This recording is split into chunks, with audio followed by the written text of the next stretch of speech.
ټولو افغانانو ته دې ډېر ډېر مبارک وي. افغانستان بالاخره د شپږو ماتو وروسته کمبیک وکړ او د سریلانکا څخه یې لومړۍ شلوریزه لوبه وګټل. افغان لوبډلې چې تېرې لوبې پرله پسې ناکامه ترسره کړې وې، په وروستۍ لوبه کې ډېر ښه کمبیک وکړ. ځوانان یې ولوبول، ځوانانو ډېره ښه نتیجه ورکړل. نو څنګه چې د دغه ځوانانو لپاره موږ اواز پورته کړی وو، په دغه ځوانانو کې هم هغسې استعداد پروت و، د استعداد د وړتیا برخمن لوبغاړي وه. اسحاق رحیمي تاسو ولیدئ، ماشاءالله څومره زبردسته په زړه پورې لوبه یې ترسره کړه. دا چې اسحاق رحیمي ته په وروستیو کې چانس ورکړل سو، ورونه ډېر زیات کم پاته وه، نو بیا یې هم دوه درې دغسې شاټونه ووهل چې د مینوالو زړونه یې وګټل. او اسحاق د استعداد او وړتیا ډک لوبغاړی دی. د ده په اړه ما ډېرو زیاتو ویډیوګانو کې یادونه کړې وه او داسې نورو مینوالو هم د ده غوښتنه کړې وه. نو په دغه لوبغاړي کې موږ څه لیدل؟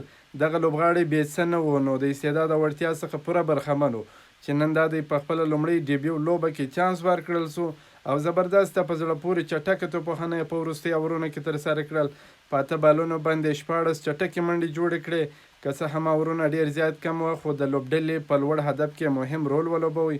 افغانستان په نننۍ لوبه کې لومړی بیټینګ ترسره کړ، 210 منډې هدف یې وټاکئ.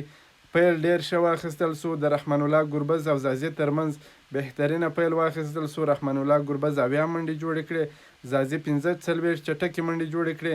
نو کله چې افغان لوبډله پیل ښه واخلي، اوپننګ ښه وځلیږي، نو بیا په هغه لوبه کې افغان لوبډلې بریا هم خپله کړې وي. چې په نن لوبه کې هم د افغانستان اوپننګ ډېر ښه وځلیدی او افغانستان بالاخره په ډېرې سختۍ سره بریا ته ورسېدی.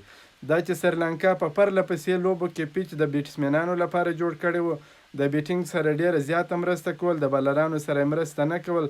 که تاسو د سریلانکا بالران وګورئ، هغه هم ډېر زیات وټکېدل. د سریلانکا لپاره بیا په تیرانه یو ډېر زبردسته بهترین لوبغاړی دی، په خاصه توګه په یارکر بالونو کې ډېر مهارت لري او افغان لوبغاړي یې پرله پسې آوټ کړي دي. دا چې کریم جنت او عظمت عمرزی یې پرله پسې آوټ کړل، نو د دوی لپاره په تیرانه ډېر ښه ثابت سو. په بیټینګ کې بیا نیسانکا او مینډیس په زړه پورې لوبه ترسره کړل.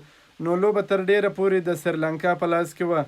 افغان بالرانو هم دغسې د پام وړ بالینګ نه کړ ترسره، خو په وروستي اور کې 19 منډې پاتې وې چې وفادار مومند دغه منډو څخه دفاع وکړل او بالاخره افغانستان ته یې لوبه وګټل. دا چې افغان لوبغاړي په وروستیو اورونو کې یارکر بالونه نه کوي، نو لامل یې دا دی چې افغان لوبډله ډېرې زیاتې منډې ورکوي، بانس بال ورکوي، تیز بانس چې په هغه باندې شپږیزه څلوریزه راځي، سلو بانس په دغه ځای کې پکار دی، یارکر بالونه پکار دی، لکه څنګه چې په تیرانه کې په تیرو دواړو لوبو کې چې په تیرانه او په نن لوبه کې چې څنګه بالینګ ترسره کړی دی د ستایلو وړ دی.